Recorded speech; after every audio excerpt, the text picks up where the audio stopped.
News should have been at 7, but we are coming an hour early because of the Legacy Rise boxing match, which will be live on TV3. But coming up this evening, News360 Headlines is brought to you by Flamingo Paint, Pepsodent Charcoal and Pepsodent Herbal, EcoBank. Tonight, Labour leaders welcome government's decision to remove some fuel taxes and levies, but demand deeper reductions to ease cost of living pressures on citizens.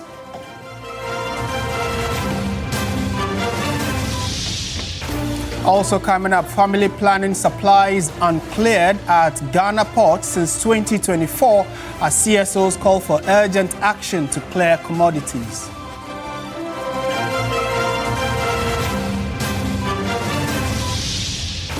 Also in this package, health experts warn rising screen time from laptops and smartphones is driving eye strain and vision problems as cases increase across the country.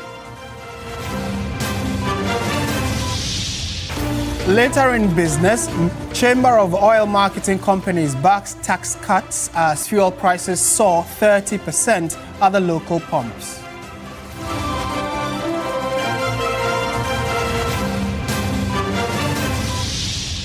And on the foreign front, delegations from the United States and Iran arrive in Pakistan for peace talks as 2-week ceasefire holds.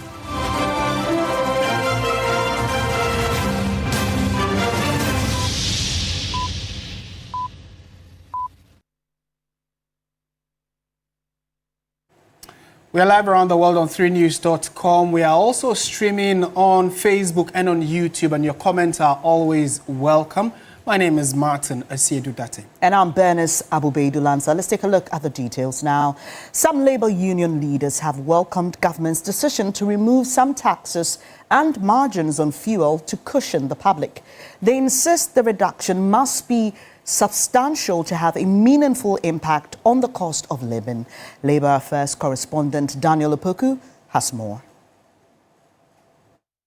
Their comments follow a directive by President John Dramani Mahama after a cabinet meeting instructing the Ministry of Finance to review the fuel price build-up and implement measures to lower prices. The president says the move is intended to cushion Ghanaians and reduce economic pressure on households.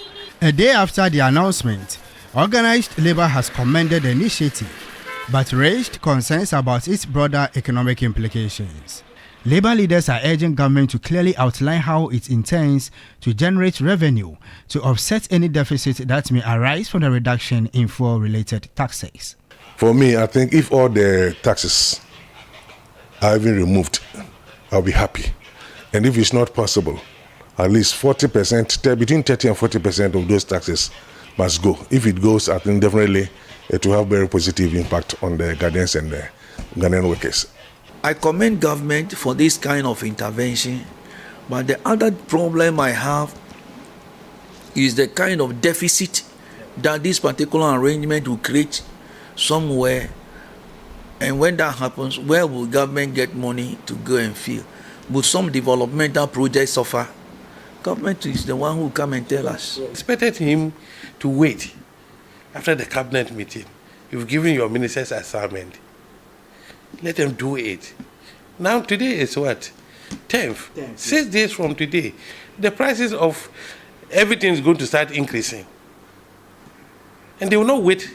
And when the ministers come and there is even a reduction, that thing will not be, those prices will not come down. Meanwhile, on the issue of the cancellation of allowances for ministers, Organized Labour also shared its views, calling for transparency and fairness in the implementation of the policy. My fear is that you don't have to also make a decision that will affect the performances of our ministers and the senior ministers and the rest, because people have to use fuel in their cars and run up and down when they are doing their work. When I see them, they are good.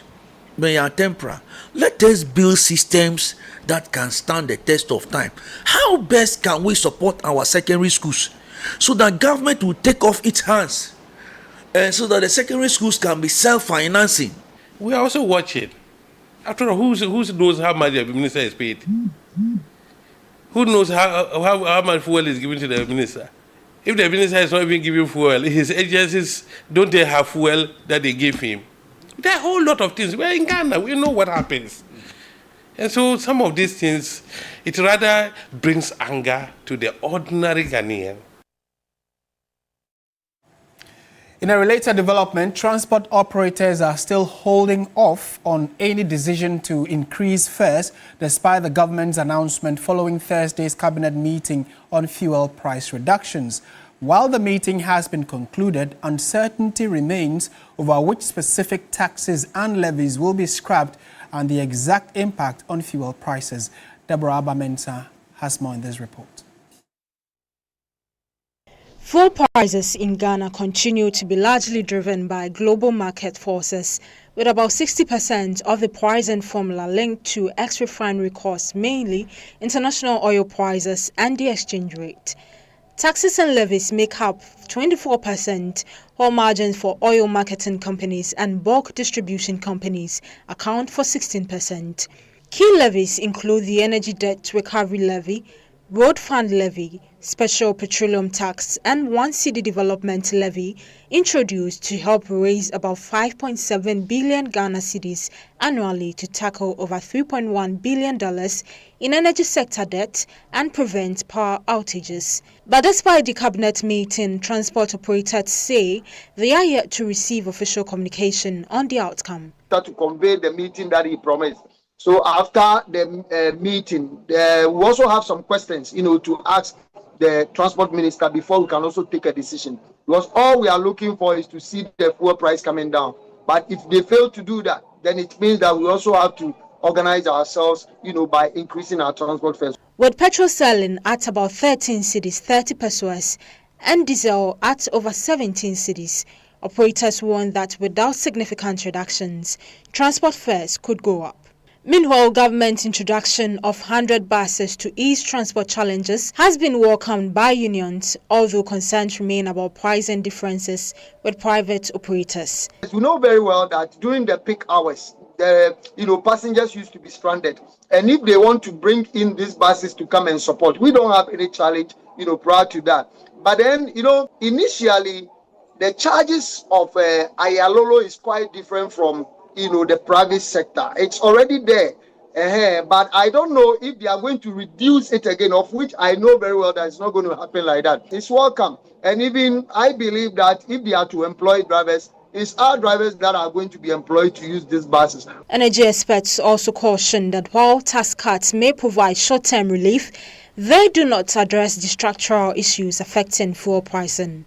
Though crude prices have gone down, the prices of finished products continue to be very high, and it is likely in the next window, as people are anticipating it might come down, it could rather go up.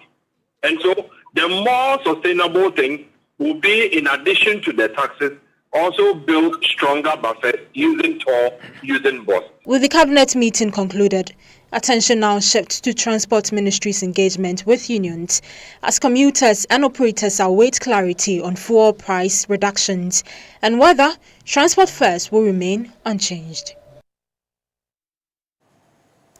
The Ghana National Association of Teachers, NAT, is calling on the National Pensions Regulatory Authority, NPRA, to take immediate legal action against government to recover debts owed the SNIT pension scheme. The association warns failure to act swiftly could trigger widespread agitation among workers from next week. Thomas Tanko Musa was reacting to the NPRA's recent decision to prosecute 11 employers who have defaulted on the payment to the second-tier pension scheme. According to the NPRA, over 114 employers were successfully prosecuted in 2025 as part of efforts to enforce compliance within the pension sector. However, concerns have been raised over what labor leaders describe as a lack of urgency in addressing government's outstanding debts to the SNIT pension scheme. The Deputy Chief Executive Officer of the NPRA, Victor Azuma, has indicated that the authority is currently engaging government to ensure the legacy debt is settled. Legacy issues, and they are currently being worked on. And the authority is engaging government to rectify this and get government to honor its due to workers. But that response has drawn sharp criticism from NAS General Secretary Thomas Tanko Musa, who says engagement alone is not enough. 2013, we went to arrest somebody, a presidential candidate. Then yesterday, we went to arrest 11 people. On what rules were they arrested? On what rules? Are we saying that these are the 11 people who have violated and the rest have not violated? The person owing the 50 billion or successive government owing the 50 billion have they not violated any law? Why? So can't we take them to court? Can't they be sued? If you can sue the 11 people, that are we saying that government cannot be sued? He insists the MPR must act decisively to recover the funds, warning that continued delays could provoke strong reactions from workers. I am not happy at all. And MPR, what they have done, from next week, people will come after them. I am telling you, from next week, people will come after them because the thing is that they are not being fair. They are biased. They are being biased. They are implementing the laws the way they want to suit their whims and caprices. The law says in under Article 17, we should all be equal before the law. Article 23 provides that administrative officers, public officers, you ought to be fair to everybody. So if you are a referee and somebody commits an offense and you show the card, why should you not show the other? You're still watching News 360. Let's shift our attention to some other stories now. Chairman of the Global Fund Country Coordinating Mechanism, Ghana, has described as unfortunate the continued pile-up of family planning commodities at the country's ports since 2024. His comments follow renewed concerns by the Ghana CSO's platform on the Sustainable Development Goals over a critical shortage of family planning supplies nationwide. Here's a report by Sarah Apenkro. The Ghana CSO's platform on the SDGs says essential family planning commodities worth about $500,000 have remained stuck at the port of entry since August 2024. The supplies procured by the United Nations Population Fund and consigned to the Ministry of Health include contraceptive pills, implants, injectables, condoms, and other medical instruments. The commodities should be cleared from the port. If they expire, it means that the money that the donor used to buy the goods, that money could have been used for something else. It means that we have thrown away so much money.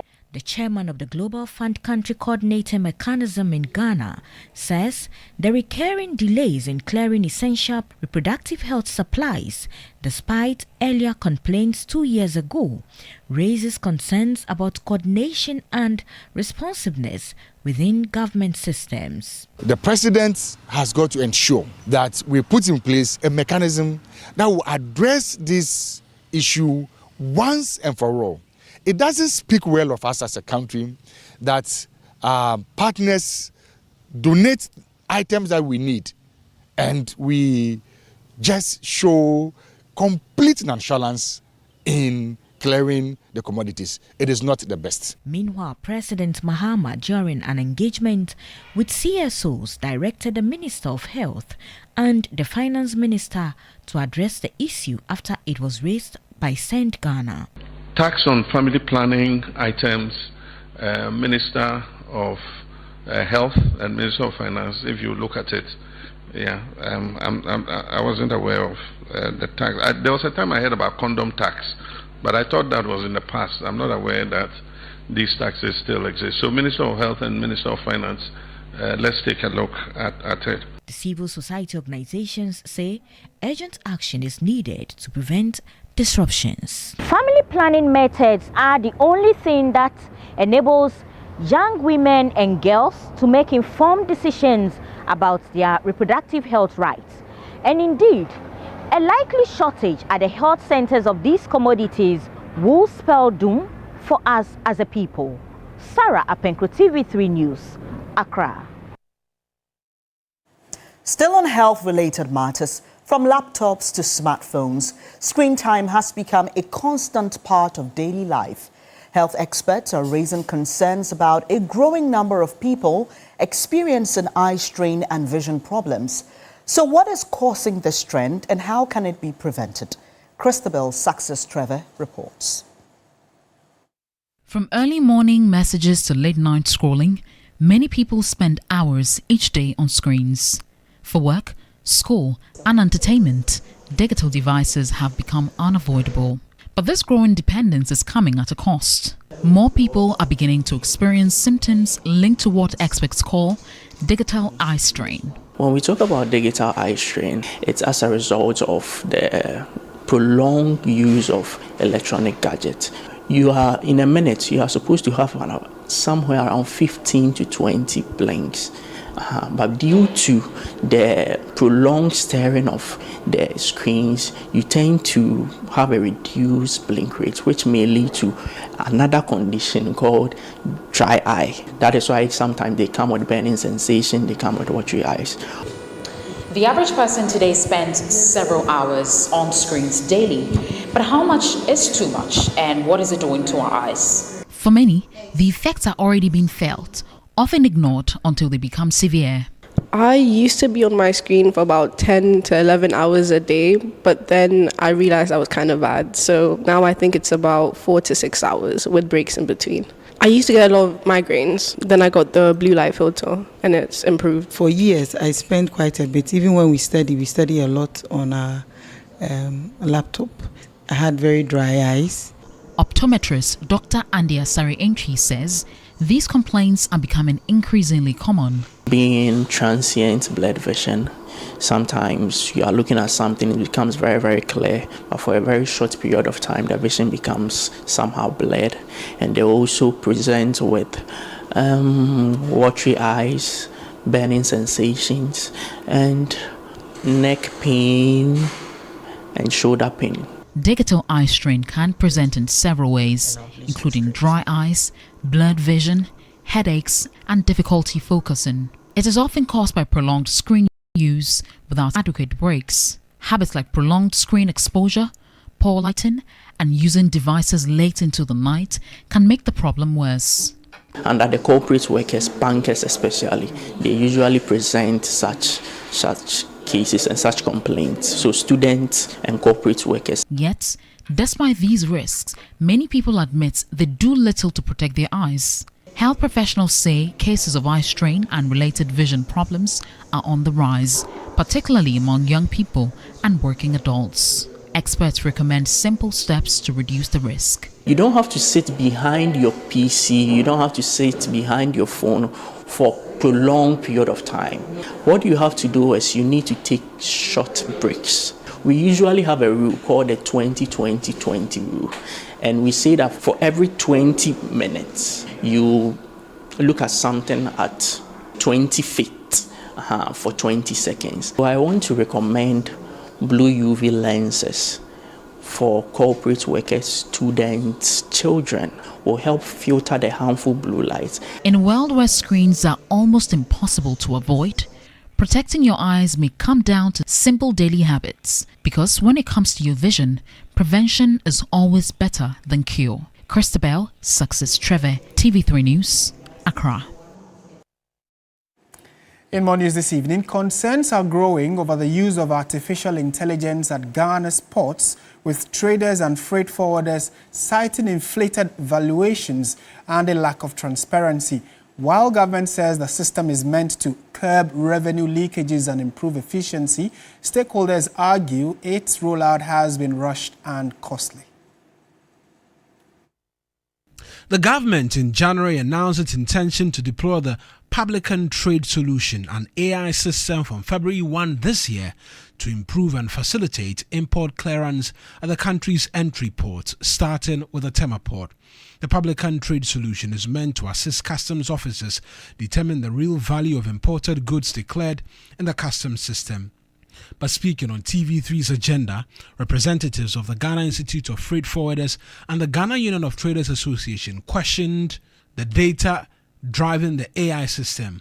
They warned of mounting financial pressure on importers with goods stuck at the port and demurrage costs rising. It shouldn't have come as a complete thing that should be rolled out. It would have gone in line with the manual system so that we'll see, oh, this one should go for manual. If, for example, Ghana imports a lot of used items, and how can AI calculate the extent of usage of that used item and give us a value? You see, so the challenge we had is that because we were not engaged enough, okay, to share certain information with them. That is why this thing has just come up, and we are all facing the rigors of the work. There's nowhere in the world that AI has been used to do valuation. There's nowhere. That's what I'm saying. What is AI seeking to achieve? Is it classification or valuation under invoicing, over invoicing, or exact harmonized code? Or exact goods that in the container? And if customs are not convinced, they give it red light, everything is pulled down for fiscal examination to be done.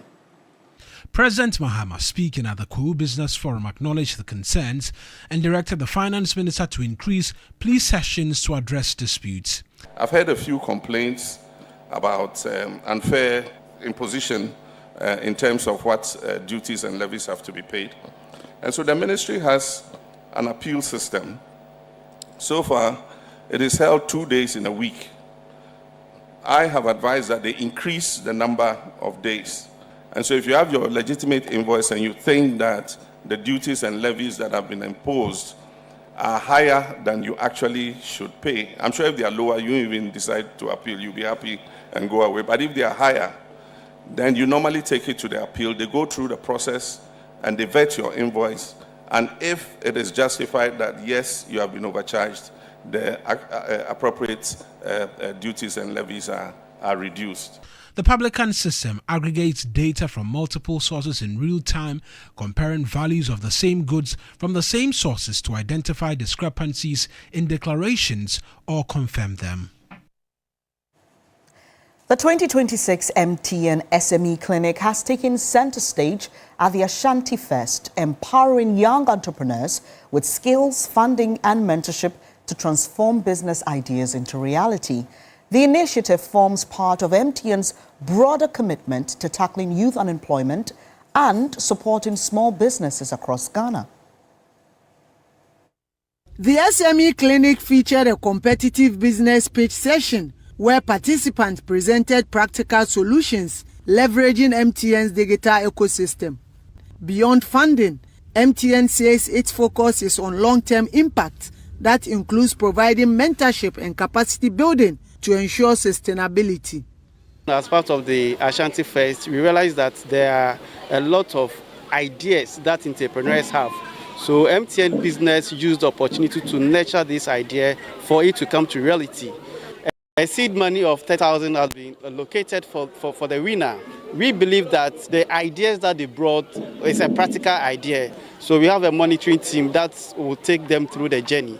Participants also received training in financial management, branding, and packaging, equipping them with tools to grow competitive business.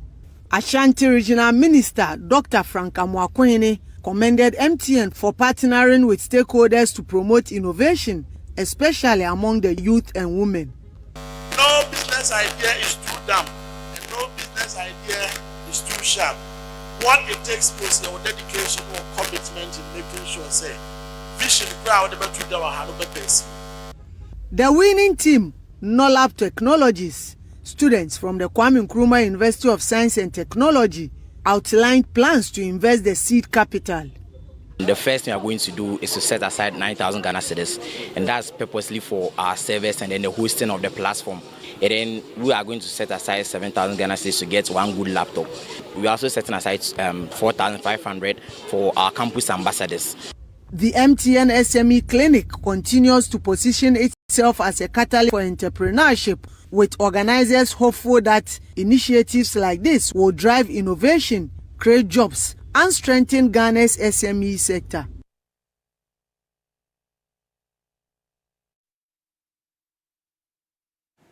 Now, 2 decades after the passing of renowned advertising and marketing leader Daniel Mpedu Chum Jr., the Ninani Group has launched a memorial fellowship in his honor.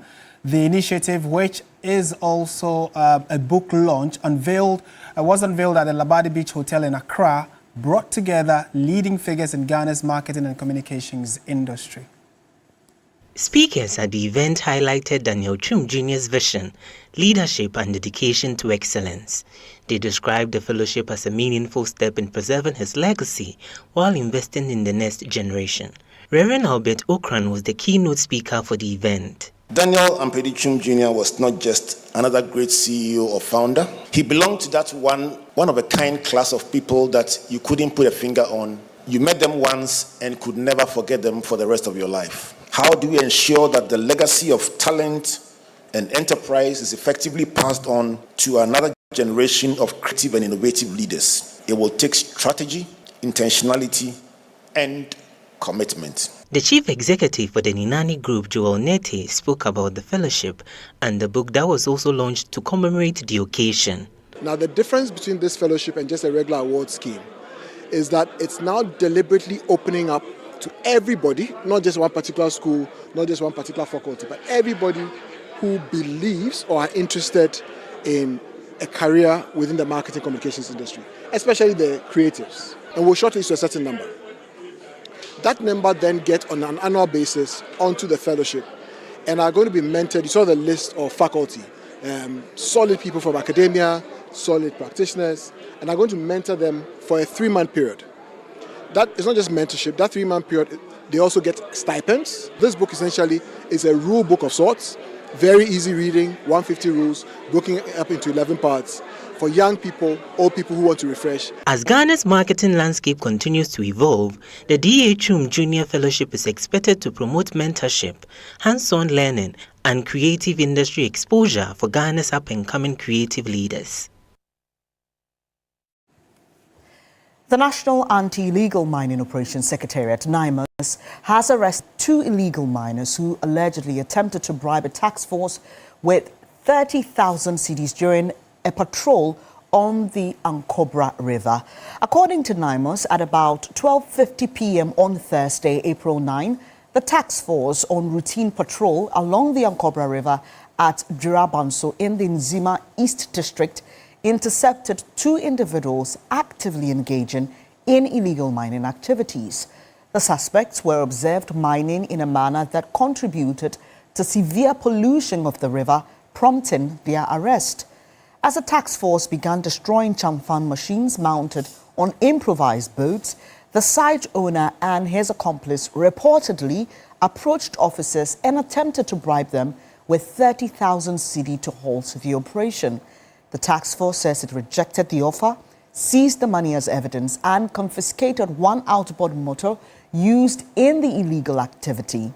The suspects have since been handed over to the Nkrofo police for further investigations and possible prosecution.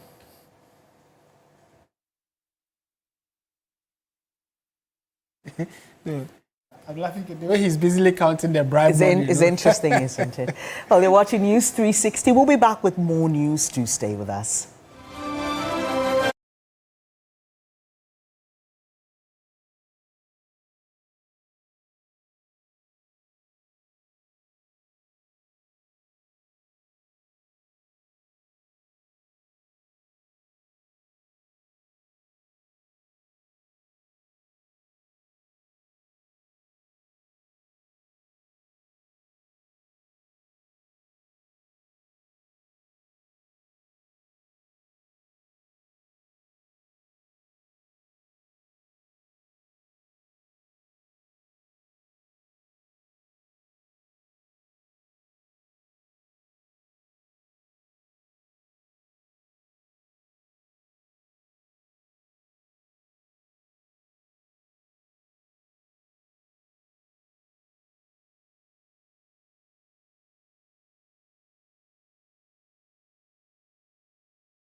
selected fuel taxes to ease the burden on consumers.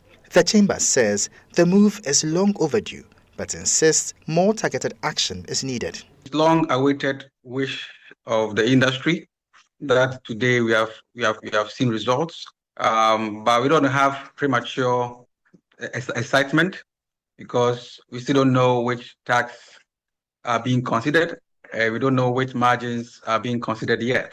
It is specifically calling for the removal of the 1 cedi energy sector recovery levy, arguing that it continues to inflate prices at the pumps. With the next pricing window approaching, the chamber warns that any delay in implementing the tax cuts could see consumers paying even more for fuel in the coming weeks. Look at the time frame, because this should take effect from the 16th of this month, which is on Wednesday, right? And by now, I'm sure by Monday, the price formulation at the pumps should already be out. That means that whatever is being done should be done, right now and immediately. Other than that, we are happy that he has finally listened to us. We thank him and looking forward to knowing the details soon. Away from that, the Traders Advocacy Group Ghana has declared a nationwide industrial strike starting Monday, April 13, 2026, demanding the immediate suspension of the Publican AI customs valuation system. The group warns of a catastrophic impact on the trading environment, citing excessive duty assessments based on flawed AI valuations, unjustifiable cargo delays, and soaring demurrage charges. We have called for this industrial action because those responsible for solving the Publican AI systems deployed by Ghana Customs are not ready, and it's as if they have taken position not to listen to us. We have no alternative. We have called on freight forwarders to suspend business at the ports. We have called for this industrial action such that we will have people in government who really knows how to handle negotiations and also are ready to handle and rectify issues. From Monday to Friday, we have asked freight forwarders to suspend every activities at the port, except some exceptional ones that need urgent attention, until the AI Publican issues are solved.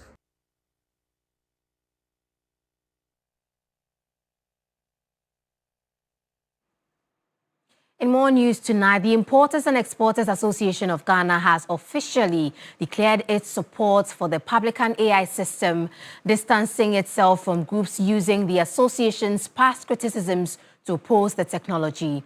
Executive Secretary Samson Asaki-Awingobet clarified that while it raised legitimate concerns in December 2025 regarding data security and a lack of consultation, extensive engagements with the Finance Ministry and the Ghana Revenue Authority, GRA, have since addressed those issues. The Importers and Exporters Association of Ghana wish to support government for government policy in the port, that is the AI, or we call it the Publican. Our reasons for the support is that the AI implementation will bring sanity into the port. The AI will put every importer equity. There will be sanity. There will be parity. No one will come and pay a duty of 40,000 for a commodity that another person will go and pay 20,000. If I'm paying 40,000 for that same commodity, and then you come to find your ways and means to pay 20,000, and we all go to access the same market, what it means that the 20,000 will come to spoil the market because he's coming to reduce his prices, and that is not parity. And so, from where we sat, the AI will also make sure that gone are the days that people will go and then come and declare any amount to the government will not also happen. What it means is that government will reach more revenue for government projects for the development of Ghana. We'll end the segment with updates from the forex and commodities markets. I am Minu Afol. Stay with us.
Sports segment is brought to you by Sasso Insecticide Spray and Coil. Good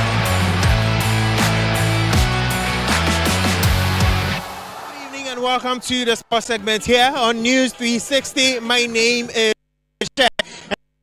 I'm stationed here at the Bukum Boxing Arena where the Legacy Rise Fight Night is currently ongoing, titled The Rise Continues. Already an undercard fight has happened with Benjamin Abu defeating Kelvin, and as you can see behind me, there's another undercard fight ongoing. But before we go into details, of course, the under-15 girls team of Ghana, the Black Damsels, have defeated Burkina Faso by 10 goals to 9 on penalties to secure back-to-back trophies in the CAF Inter-Schools Championships. That is happening or has happened in Zimbabwe. Remember that last year they managed to secure the title right at the Legon Sports Stadium, and they've secured it again this year. And we've seen Ediana defeat BBN Gold Stars by 2 goals to 1. Although BBN Gold Stars remain top of the Ghana Premier League table, there is Midiama who are right behind them on 1 point and have a game in hand,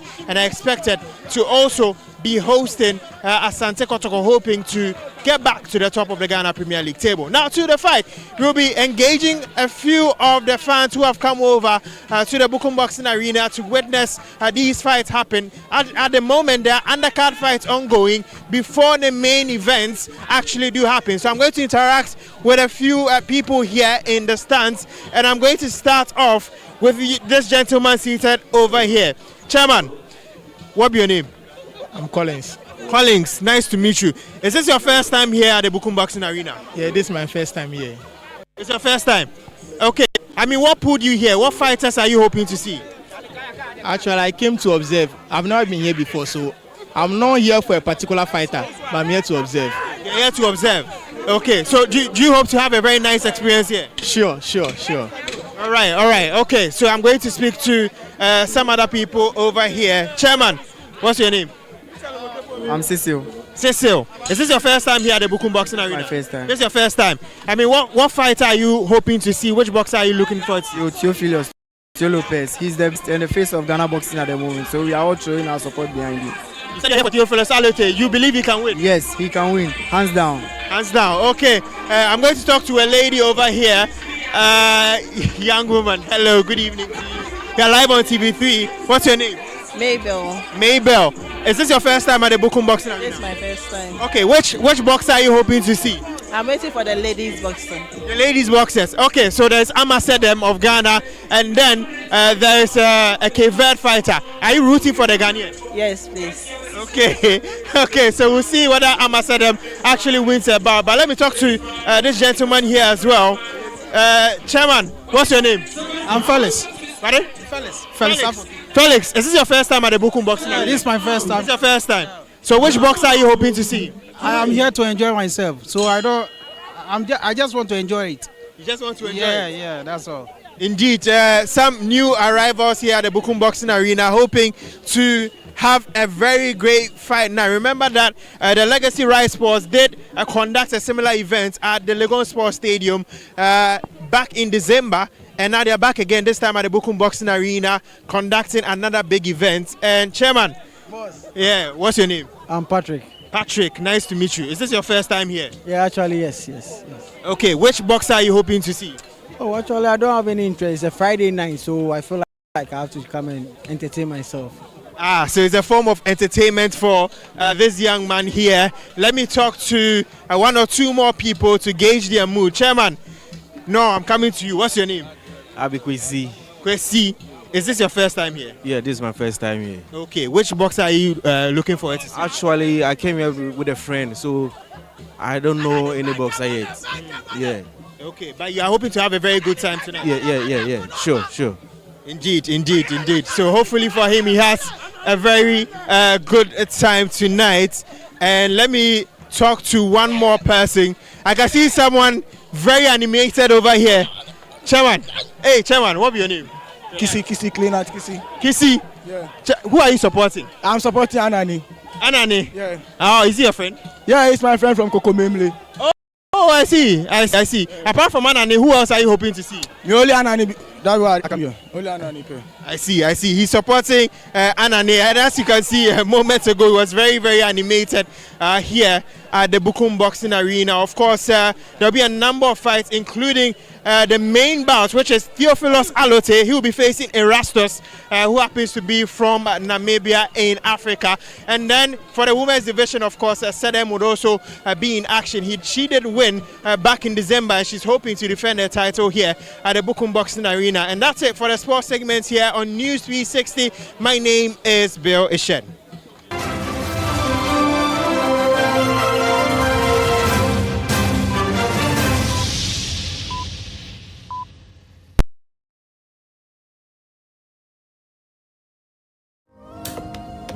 Before the day begins, warmth stirs within our homes. Every cup of tea brewed carries care and togetherness. The warmth stays with us all day, and at Iftar, it gathers us again. When we share a cup, we share more than tea, for the little moments that bring us closer. Lipton, tea is for togetherness. This advert is FDA approved. Smile, Look lively, okay? Smile.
intensifies efforts to reclaim and modernize some of the capital's long-abandoned movie theatres. Now, during a recent inspection tour, the NFA leadership, led by the Executive Secretary, Kafui Danko-Picha, and the Deputy Executive Secretary, James Gardner, visited several defunct cinema facilities that once played a central role in the city's entertainment landscape. Among the sites assessed were the iconic Roxy Cinema, Rex Cinema, and Orion Cinema. Now largely inactive, these venues were once bustling social and central hubs for film enthusiasts across Accra. According to the authority, the exercise went beyond a routine inspection. It focused on evaluating the structural condition of the buildings and identifying practical redevelopment opportunities. The broader aim is to transform these aging facilities into modern cinema spaces capable of meeting current industry and audience expectations.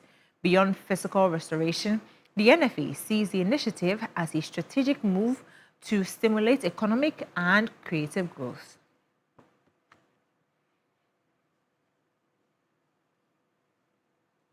And now to some more stories. Let's get into some entertainment tidbits.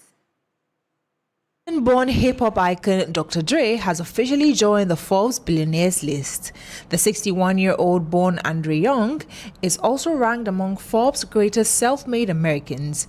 His feature appears on the magazine's April-May cover. Dr. Dre joins fellow music billionaires including Beyoncé, Rihanna, Jay-Z, Taylor Swift, and Bruce Springsteen. Much of his fortune comes from his business ventures, including co-founding Beats Electronics with Jimmy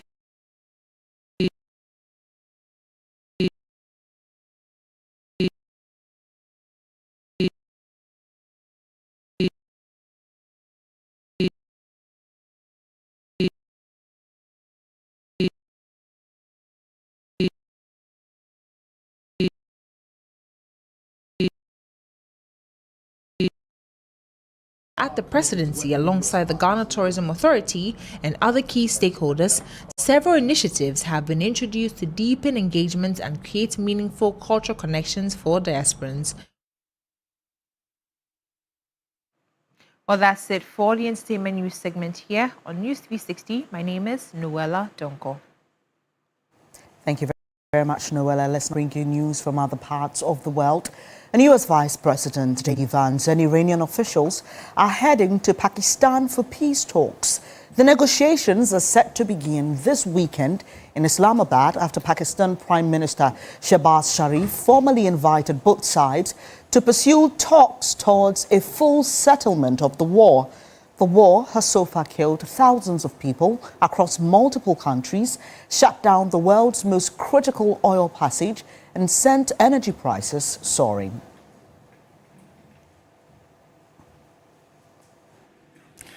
In more international news, a court in Eswatini has ruled that the first 5 migrants that the Trump administration sent to the countries of the African Kingdom have a right to a lawyer. This was after they were denied legal representation of their transfer from the U.S. to a Swazi jail in July. The court rejected a government argument that the detainees had not specifically requested the human rights lawyer and who is to represent them.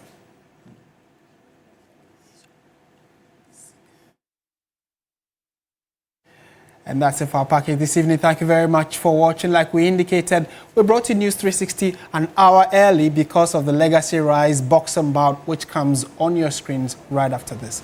My name is Martin Esiedu. And I'm Bernice Abubeidou Lancer. Thanks for your company. Have a good night.